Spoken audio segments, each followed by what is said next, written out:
So, from an understanding of the Jewish perspective, we welcome you to teach us.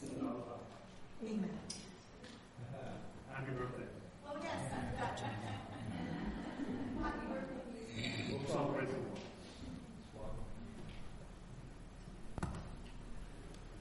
In the words of my mouth, the meditations of our hearts, be pleasing to you, O God. Fill us with your word, fill us with faith in Yeshua, our Messiah, and fill us with Simcha, with joy in the Lord. Season of joy. And you are our joy.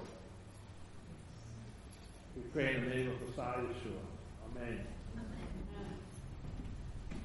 I'm giving a message called Fragile, Eternal Sukkah. There's a bit of paradox in the title. It's on purpose. Is a sukkah a symbol of our temporary and frail bodies? Or is a sukkah a symbol of our security in the presence of the Eternal One? And folks at Beit Simcha know when I ask these kind of questions, the answer is both. Yes, both. Amen? And that's Hebrew for amen. The Feast of Sukkot, which is plural for Sukkah, Sukkot is plural for Sukkah, and that means tabernacles or booths, finds the Eternal One in a temporary hut where it is our privilege to abide with the Holy One for a whole week plus a day. So we built a sukkah on our property across the street from where we meet at Breakfast South Green. We built another sukkah outside of our house, and other members of the congregation have built sukkot next to their homes, booths. And it's only up for a week, and it's fragile, and when you look up, you don't see much of a roof. In fact, you're not supposed to see much of a roof. You're supposed to see right through it, to the sky, and to the stars. So we're celebrating for a whole week plus a day, actually. It turns out we're going to keep going for one more day. That's in the commandments. But today is the seventh day.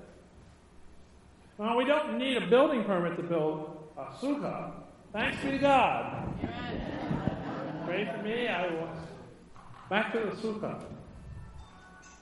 The sukkah is fragile, and in it we experience the presence of the Holy One. In the sweet aroma of an etrog, which is the etrog, and the strength of the Almighty in songs of joy. Sukkot is called the season of our joy. Zaman Simchatenu. Zaman means season. Simcha. Well, you should know Simcha by now. You don't come to Beit Simcha. You've heard of us. It means joy. And Tenu is our. It's how we add the pronoun our. So Zaman Simchatenu. Season of our joy. This season lasts just a week. And it ends, actually ends tomorrow. Okay? This is the seventh day, but God added an eighth day. So let's enjoy it while we can. Amen? Amen. This is an etrog. It looks sort of like a lemon, but it's not a lemon. It's a citron. It comes from the land of Israel. It's a little bigger. And it has a very nice smell to it. When you take up an etrog, it should remind you of Israel because it comes from the land of Israel, along the lulav. And you savor its smell. Consider, the aroma of an etrog is the opening, or an opening, of eternity.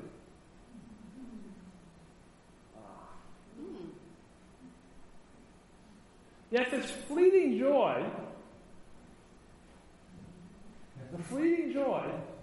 recalls thousands of Sukkot celebrations past, when the children of Israel set up tents around the tabernacle.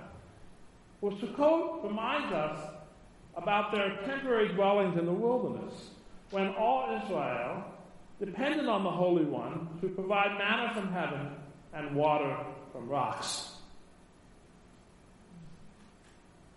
When Ezra read from the Torah scroll, and Nehemiah declared, "The joy of the Lord is your strength." How many have heard of that saying? Well, that saying was proclaimed by Nehemiah during Sukkot, during the Feast of Tabernacles, as the people were hearing the proclamation of the Torah, the word of the Lord. The word of the Lord should produce joy, and does produce joy in our hearts. Or there's when Yeshua appeared in Jerusalem, as it's described in John 7:37-39. He said, it says, on the last and greatest day of the feast. That would be today, only it was a couple thousand years ago. In Jewish idiom, though Israel has many feasts, the feast is Chag Sukkot. Joy mentioned it. The Chag. Chag is feast. Sukkot, Tabernacles. So Chag Sukkot, Feast of Tabernacles. The last and greatest day of the feast is the seventh day. Hoshiana Rabbah. Hoshiana Rabbah, or Great Hosanna. Hoshiana is actually two words in the Hebrew. Hoshia means save us. And na means please, or now, to cry out to God. Hoshiana, save us, please. Now you know what Hosanna means. It comes from Psalm 118, verse 25, which from the Tree of Life version is, Hoshiana, please, Adonai, save now, we beseech you, Adonai, prosper us. This verse is the climax of the Hallel, which means praise, or psalms of praise, read during all the harvest feasts of Israel. They run from about Psalm 113 to Psalm 118. And the feasts of Israel, the harvest feasts, are Passover, the week of Passover, or the Feast of Unleavened Bread, Chag HaMatzot, Pentecost, or Shavuot, Feast of Weeks, and Tabernacles, Sukkot. The Hallel is a prayer for national salvation or deliverance. At this time, on the last and greatest day of the feast, Yeshua stood up and cried out loudly, "If anyone is thirsty, let him come to me and drink. Whoever believes in me, as the scripture says, out of his innermost being will flow rivers of living water." That's what the theme of our worship service. Amen? We were singing and worshiping God and getting into the river. Both worship teams sang about the river of God and coming into that place of abundance. Not, as the prophetic word says, ankle deep, but waist deep, and swimming in it. Well, where does this come from? On the seventh and last day of Sukkot, there was a special water pouring ceremony. A Kohen, or priest, joined by many worshippers, went down from the Temple Mount to the pool of Shiloach, or Siloam. The pool of Siloam is the outflow of the Gihon spring, which is below the city of David and Hezekiah's tunnel. I highly recommend you visit it. They're constantly making it more, they're uncovering more of it every year, every time I visit. At Siloam, the priest gathered water into a golden pitcher and carried it back to the temple. When he returned to the temple, he processed around the altar 7 times. This is analogous to a bride going around her groom 7 times. You go to a Jewish wedding, the bride goes around the groom 7 times. And then the priest poured the water into a basin at the foot of the altar used for sacrifices. All this was accompanied by great singing, dancing, lulav waving, chanting the Hallel, The Mishnah, which is the older section of the Talmud, which is an encyclopedia of rabbinic rulings, records, he who had never seen this ceremony has never seen true joy. It was such a joyous event. The water pouring was a prayer for rain, for the land, which in Israel, the rain begins in the fall, at this time of year. So it's what some translations call the early rain, it can also be called the fall rain. And it rains off and on through the winter into the early spring. That's it. There is no rain after that. Maybe some showers in March and April, but then there's no more rain until the end of September in our count. It's completely dry. So all the rain you're going to get has to come in the winter. It has to fill up the reservoirs. They would collect water in what do they call them? Cisterns. And that's in the Canary of Galilee. That's all the water you were going to get. So you had to get as much water as you could in the winter to get the snow up on the mountain and so you prayed hard to make sure that rain came in because your life depended on it. So this celebration is rejoicing that God is going to provide all that is needed in the winter season. Of course, it also pointed toward the outpouring of the Ruach Kodesh, the Holy Spirit, on the people of Israel. The rabbis associated the custom with Isaiah 12, verse 3, "With joy you shall draw water from the wells of salvation." The ancient sages understood that the Messiah would come and open the wells of salvation for Israel.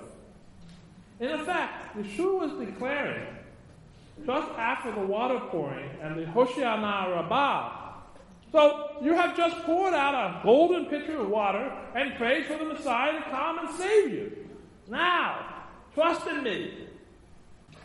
Yeshua was saying, I am the answer for your prayer. For I will cause rivers of living water to flow from within you. Amen. Not just a pitcher, but rivers. Rivers don't stop flowing. You ever stood on a bridge and watched a river flow? I've done that many times. God speaks to me when I'm standing on a bridge looking at the river. For some reason, he likes to do this. And one of the things that never ceases to amaze me is where does all this water come from? Why? It continues to flow. It never stops. That's how the Holy Spirit is. He never stops flowing. He's eternal. He's always flowing. And so all we need to do is open our hearts and let him flow through us. Let his joy flow through us. Because he's everlasting joy. Amen? Amen. Yeshua's proclamation stunned the crowd. How's that grab you? Rejoice. That's how we're supposed to respond. That's what he wants us to do, is to rejoice. Rejoice in the Lord always. As Jamie was saying in the prayer before the service, rejoice in the Lord always. And again I say rejoice. That's how I open every single Beit Simcha service. For we are Beit Simcha. Rejoice in the Lord always. And again I say rejoice. Zechariah 14 verse 6 looks forward to this celebration with all the nations in the Messianic kingdom on earth as it already is in heaven. This very week, folks from our congregation, I showed a picture yesterday of Louisa standing in front of Sukkah booths, also Jim and Elan. Others had joined thousands of other people from the nations all around the world to celebrate the Feast of Tabernacles in Jerusalem.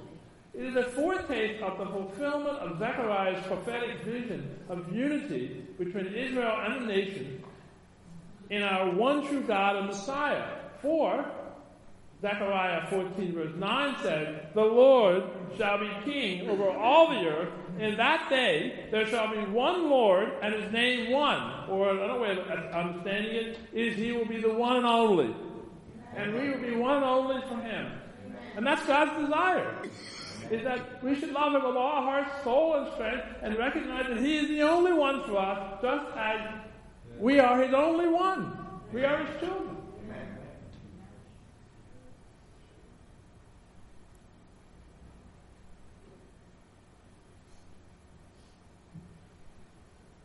Taking up the lulav and the etrog is a commandment of God. You can find it in Leviticus 23, 39, and 40. So we take up these 4 species: a choice fruit, which is the etrog, a palm, that's why they were waving palm branches during the Feast of Passover, and the first preparing for way for the Messiah, a willow, which grows by rivers, and a myrtle. All of this comes to us from Israel.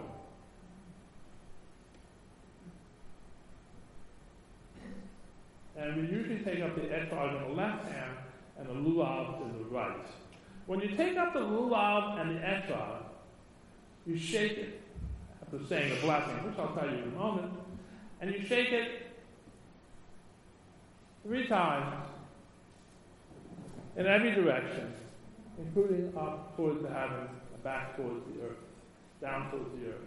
And as you're doing this, you're aware that the Eternal One is present with you, as he is everywhere. As the lulav shakes and shudders, you are to be aware that he is uniquely present, here and now, with you and within you.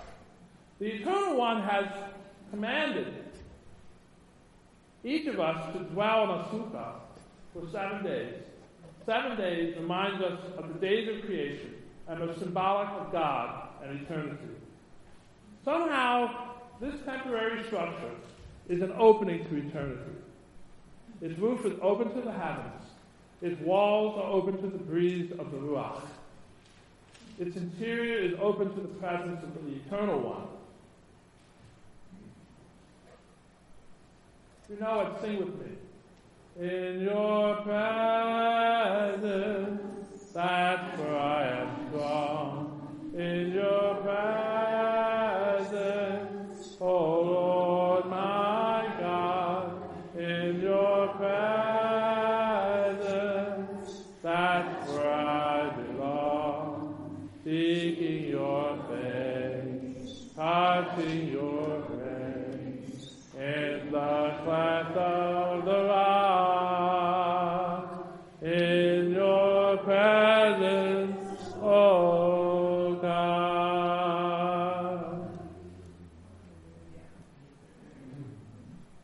Somehow, the fragile structure of a sukkah becomes a place of eternal security. As David sang in Psalm 27, verse 5, for in the day of trouble, he will hide me in his sukkah, conceal me in the shelter of his tent, and set me high upon a rock. That's right, the Hebrew actually says, he will hide me in his sukkah. The Lord has a sukkah. David continues in verse 6, then will my head be high above my enemies around me. In his tabernacle, I will offer sacrifices with shouts of joy. I will sing, yes, sing praises to Adonai. Remember, it's God's tabernacle. Whether it's a cave or a tent or a room or the synagogue we hope to build quickly and soon. Above all, the sukkah is where the Lord dwells with us, within us, among us. Amen? Amen. In the day of trouble, how many of you have experienced a day of trouble? David knew he could hide in the sukkah of God's presence, where his soul would be set high on the rock of our salvation. Where else could he be more secure than in the sukkah of his presence? There his head will be high above all his enemies, especially spiritual ones. And there he can sing, yes, sing praises to the Lord. We can do that too. Amen? Amen. As for troubles, 2 Corinthians 4:17-18 says, for our trouble, light and momentary, is producing for us an eternal weight of glory an eternal weight of glory, far beyond all comparison, as we look not at what can be seen, but at what cannot be seen. For what can be seen is temporary, but what cannot be seen is eternal. That's perspective for you when you experience a day of trouble. An eternal perspective, a glorious one. The Sukkah is Messiah. So John 1 verse 14 says, the Word became flesh and tabernacled among us. The Greek rendered as tabernacle means to tent or encamp, or a hut or temporary residence, such as a sukkah. When the Eternal One of God became flesh, incarnate, it was as if he decided, I'm going to dwell in a sukkah. The Eternal One in a sukkah, in a living human body. Just as the Eternal One had dwelt in the tabernacle, in the midst of the tribes of Israel. How is it possible for the Eternal One to dwell in a mortal body, so finite and frail? That's a paradox. No. It's part of the revelation of God. Then you may well ask, how is it possible for a breath of God to dwell in your mortal body?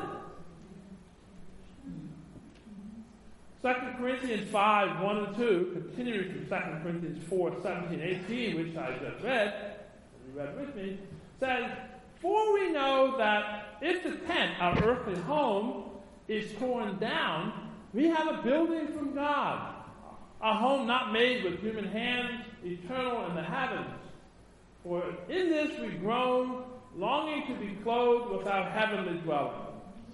The Greek word for tent comes from the same root as the one rendered tabernacle in John 1:14, signifying a hut or temporary residence, such as a sukkah. So, your body, like Yeshua's body when he dwelt in it, is a sukkah, fragile and temporary, soon to be torn down. Maybe some of you are aware of this. Its very frailty and impermanence remind you that your spirit groans for its heavenly dwelling, which is the glorious, eternal body of the resurrection life. Amen? Amen. Someone recently told me I look the same as I did 10 or 15 years ago. Every once in a while people come up to me and say, you look just like you did. This is people who haven't seen me in a while. 10 or 15 years ago. They say, just like I remember you. That's true. I had the same whitish beard I had 10 or 15 years ago. Well, once upon a time, my beard was brown. And instead of a kippah, there was hair up there.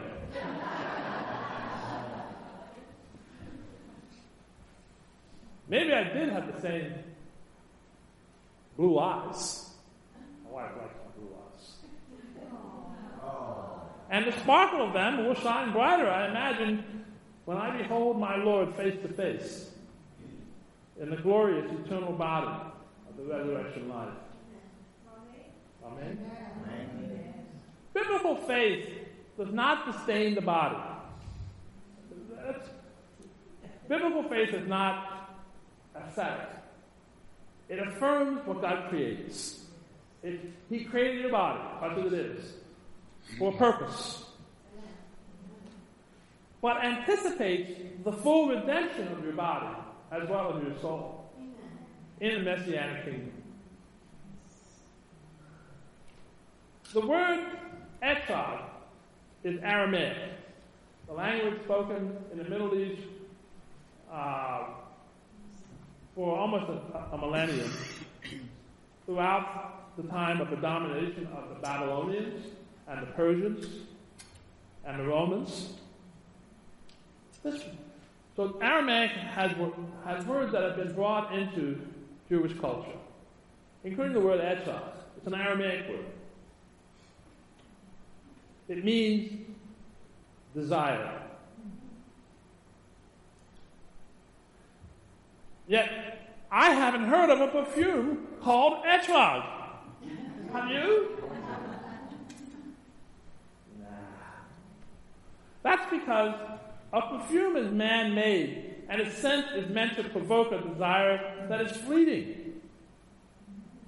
But the scent of an etrog, however fleeting it may be, is meant to provoke a desire for what is eternal.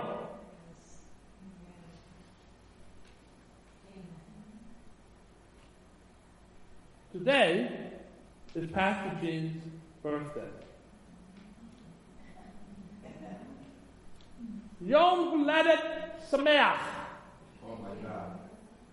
Which means Yom is day, Huledet is birth, Sameach. You know that one, right? Simcha. Happy. Have a happy birthday. Last night was my birthday. I was born 11:45. This is the story of my father. He wasn't in the delivery room. He was in a waiting room. The doctor came out. He said, "Congratulations, you have a son." He said, "Wonderful." And then he said, "By the way, when was he born?" And I was born before midnight, even though he got the news after midnight. So I was born on my father's birthday.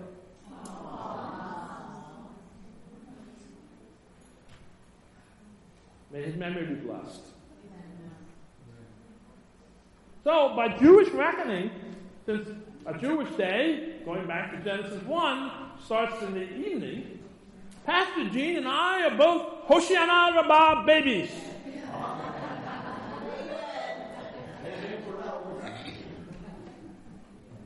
Pastor Jean, when you blow out the candles, what is your wish? Oh, that's right. You're not supposed to tell us. What is your desire? What about when we smell an etrog? When I savor its scent, for what do I express desire? That I can say. I am longing for the Lord's presence, to be at his right hand, where there is fullness of joy. Simcha. Simcha. Though our Sukkah will soon be torn down, his presence abides in you and among us forever. Though our Sukkah is fragile, his presence is secure. Though our Sukkah is a mere mortal body, his presence dwells among his people as his love, as his Simcha, as his Shalom. Though our Sukkah is surrounded by troubles, his presence is fullness of joy. Amen?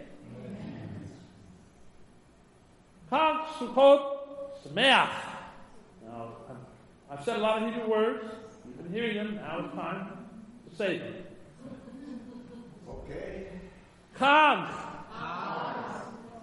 Sukkot Sameach. Turn to someone else and say, Chag Sukkot Sameach. Happy Feast of Tabernacles.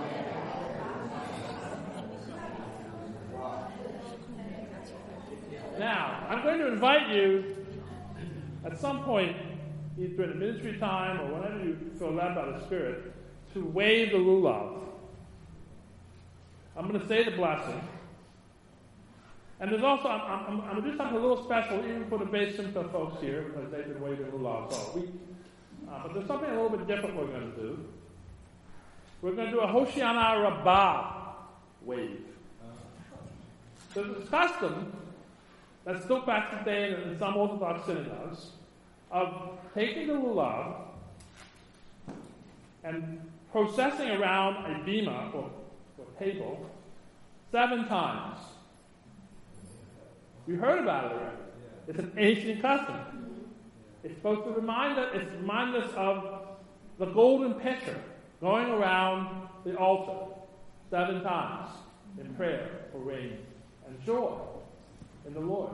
It also reminds us of the bride going around her groom. Need I explain to you the bride? going around his room and what that means. So I'm going to come down and say the prayer, and I'm going to do it, and then I'll leave it for anyone else who wants to, and then that's it, I'm done. What? I'll come back to my computer later. I'm praying for rain in Israel, and I'm praying for the Holy Spirit to be poured out there and here, in power. And you can join me in prayer. So I'm going to take up a lulav and an eshod, and smell. You try to have the piton or the top facing up, and then you wave it after you say the blessing. I'll say for everyone. Baruch atah Adonai Eloheinu melech haolam asher kiddushanu b'mitzvotav v'tzivanu al mechalat lulav. Blessed are you, O Lord our God, King of the universe, who has sanctified us with his commandments and has commanded us to take up the lulav.